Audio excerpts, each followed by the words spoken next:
नमस्कार, मी निकेनिंगळे प्रवक्ता मीरा भाईंदर, शहर जिल्हा शिवसेना. काही दिवसांपूर्वी एक अहवाल आपल्यासमोर दाखवला होता एका पक्षाचा, ज्या पक्षाच्या अहवालामध्ये, कार्य अहवालामध्ये खास करून नगरसेवक जे उमेदवार इथले मतदान मागत होते मतदारांकडून, त्यांनी मंत्र्यांचा कार्य अहवाल दाखवला होता. आता नगरसेवक ज्यावेळी 5 वर्ष किंवा 10 वर्ष तुमच्या परिसरामध्ये काम करतात, त्यांचा कार्य अहवाल कसा असतो ना, त्याचं एक उदाहरण माझ्या पक्षाच्या ज्या माजी नगरसेविका आहेत नीलमताई ढवण यांचा कार्य अहवाल आहे. तुम्हाला त्याचे फोटोज मी दाखवतो. हा जवळपास 33 पानांचा कार्य अहवाल आहे. खरं तर खूप महत्वाची केलेली कामं या कार्य अहवालामध्ये टाकलेली आहेत. लहान मोठी कामं जर टाकायला गेली तर मला वाटतं एखादं पुस्तक तयार होईल.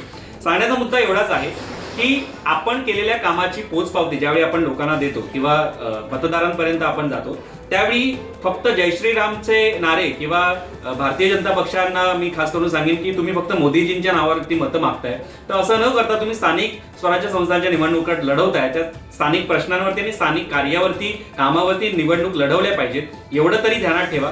पुढच्या 2 ते 3 दिवसानंतर आपण निवडणुकीला सामोरं जाणार आहोत. त्यामुळे मतदारांना माझी विनंती असेल की आपण सुद्धा मतदान करताना या अशा उमेदवारांना मतदान करावं ज्यांनी खरंच गेल्या 10 वर्षांमध्ये, 5 वर्षांमध्ये आपल्यासाठी काम केलेलं आहे. धन्यवाद.